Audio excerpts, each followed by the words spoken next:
Hi Glamour Ghouls, it's me, Rogue. Welcome back to my channel.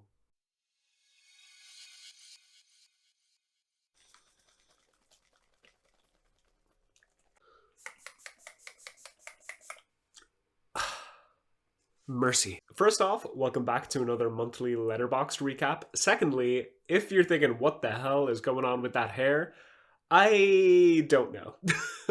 I have styled and restyled this thing like 4 times now, I think. I tried to do like a retro finger wave style thing and it turned out atrociously bad.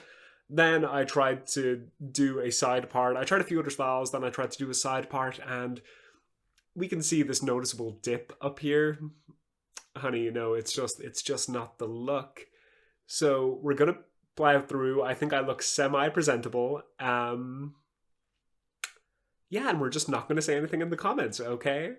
So the first film that I watched this month was a movie called Boys from County Hell, and it's an Irish horror comedy movie about vampires, which is just a sentence I never thought I would say. Yeah, I really enjoyed this overall. The most of the comedy is great, especially if you're Irish. There's a lot of Irish specific humor in there.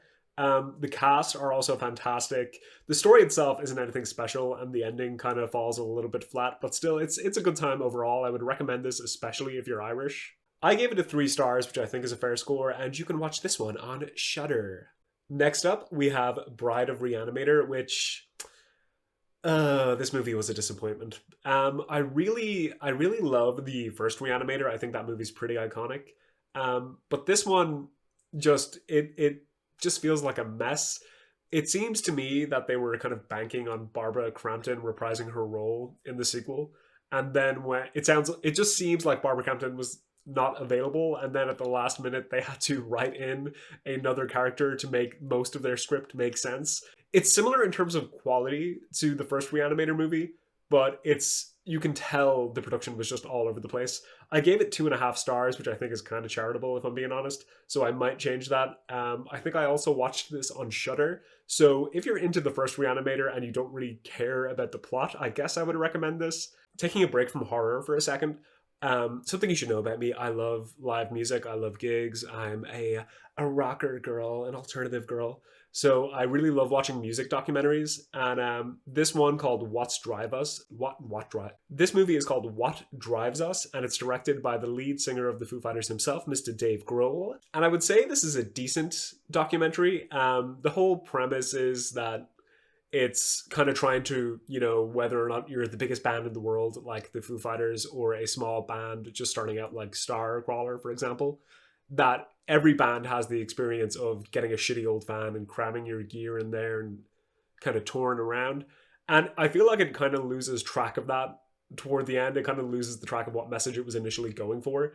But as someone who loves live music and just loves kind of watching interviews with musicians, I really enjoyed it. I think I gave it a 3 star rating. Let's see. What did I give you? Yeah, I gave it 3 stars. Again, I think that's a fair score. If you're into music documentaries, I think you'll enjoy it as well. If not, you might rate it a little bit lower. I think I was a bit charitable, but we'll see. I think I watched this on Amazon Prime, so it's there if you want to check it out. Oh, I wasn't aware, but actually on the same day as What Drives Us, I also watched the Hammer Horror classic Twins of Evil. And if you're familiar with Hammer Horror, this is pretty much a trademark Hammer Horror movie. It's got Peter Cushing playing a Van Helsing style character, rebelling against the evil count of the village. The two twins, the titular twins, are both iconic in terms of looks. There's actually one hairstyle that I've been trying to replicate in a few different wigs since I've watched this movie. Yeah, I really enjoy this movie. I gave it a 3.5. It's probably one of my favorite Hammer Horror movies. If you're into cheesy, gothic, campy horror that's kind of a little tongue-in-cheek, then definitely I would recommend this. And I think, yeah, I believe you can watch this on Shudder. I'm watching it from Ireland, so I think I needed a VPN to get access to this, so just be aware of that. I'm getting warm again. It is very warm.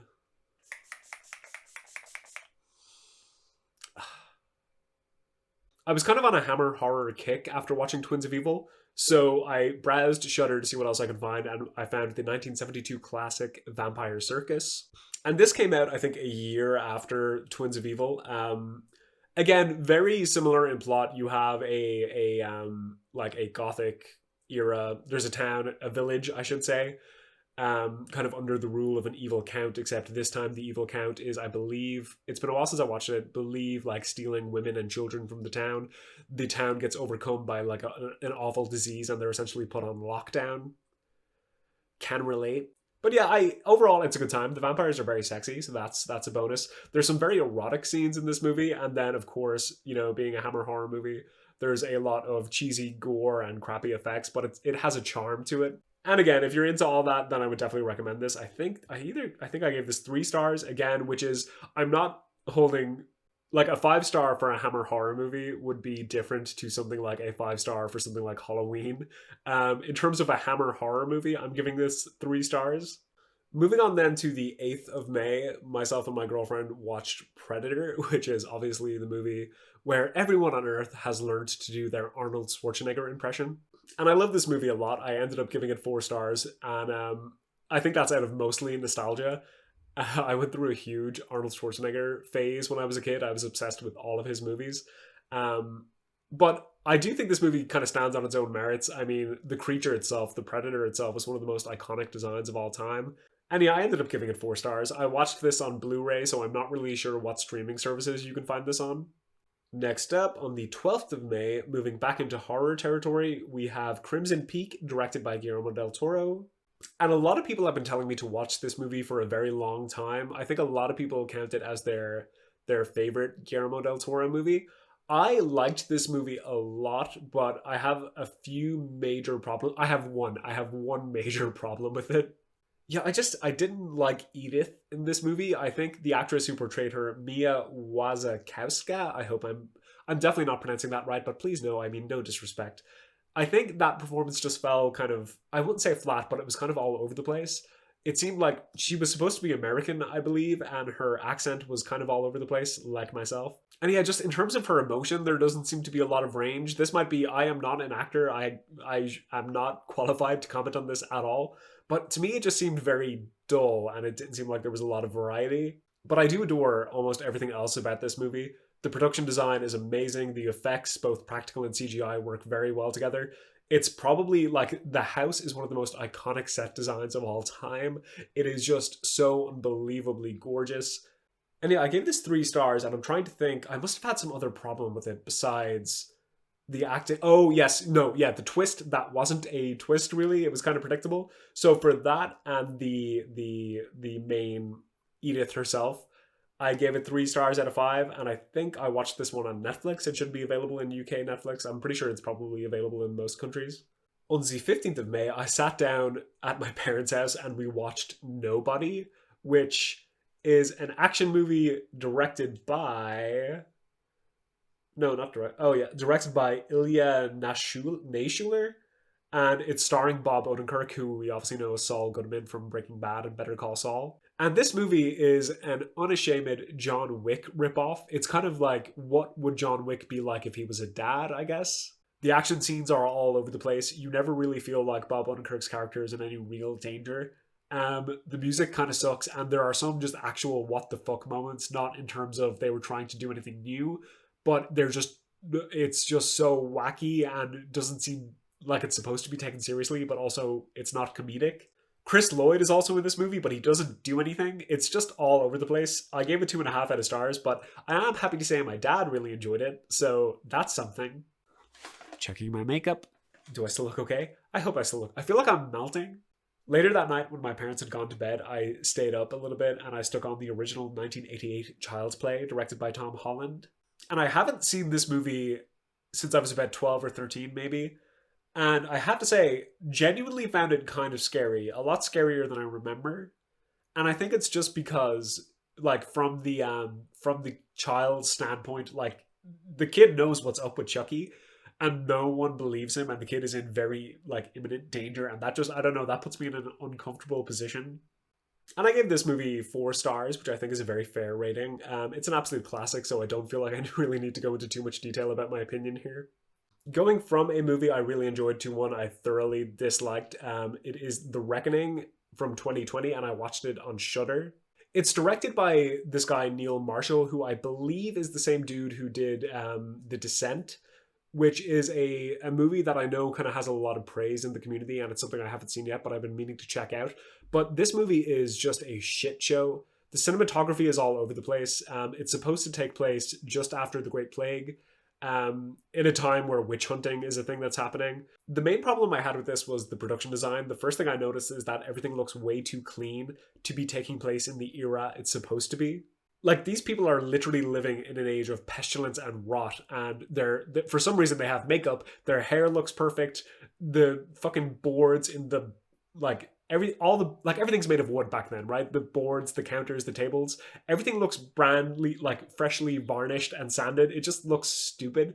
The one merit I really enjoyed, or the one merit I could give it, was the devil. The devil makes an appearance in this movie and he looks great, but so much about this movie just ticked me off to the point where I turned it off about 2/3 of the way through. 2 stars. I'll probably bump it down to a 1.5. Don't recommend. Let's take a wee break. A wee sip of water. Oh, beach. That is good, Ishka. Next up, we have Psycho Gorman, or I believe some people are now calling the movie PG for short. It's a 2020 horror comedy sci-fi movie directed by Steven Kostanski, and I really enjoyed this movie. I actually, if I'm timing this right, I have a review that went up last week, so I'll link to that somewhere. And yeah, I really enjoyed this movie. A couple of small problems I have with the plot, but it's an R-rated Power Rangers movie. It pretty much nails that. Like, when you think of an R-rated Power Rangers movie, I think this is pretty much what you should expect. I gave it a 4 out of 5. Really enjoyed it. Yeah, check that out. It's on Shudder. Not My Hunky Boys!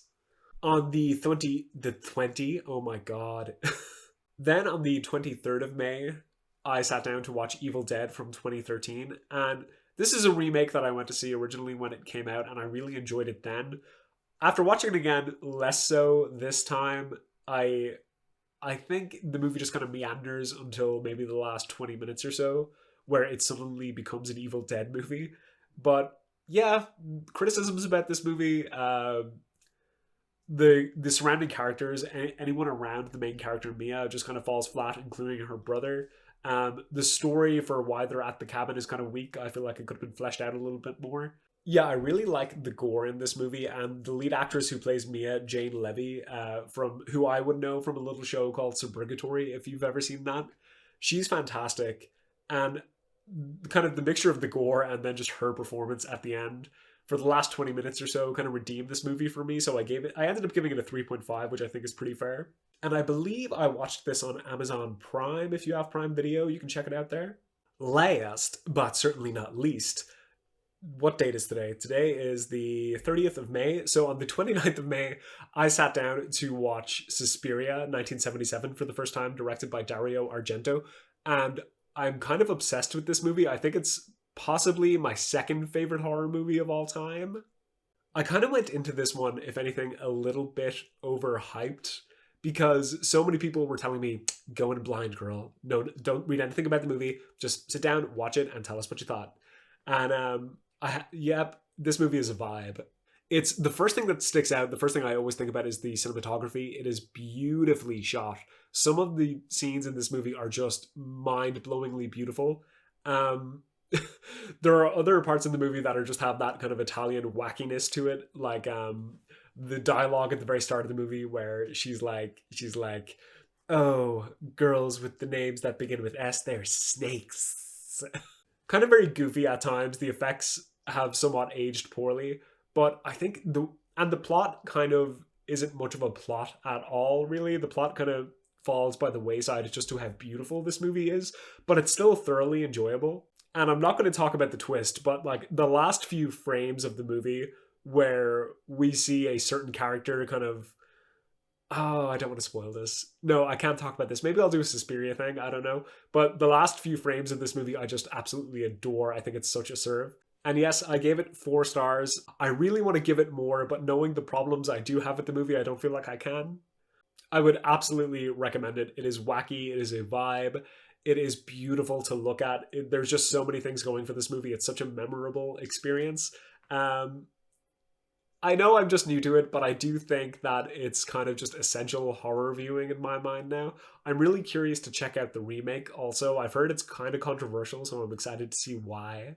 And as I'm refreshing my diary on Letterboxd, I'm realizing that is all the time we have for today, kids. So that's it for this month. I'll have my Letterboxd linked down below. I'm always on there reading and reviewing, so definitely check that out.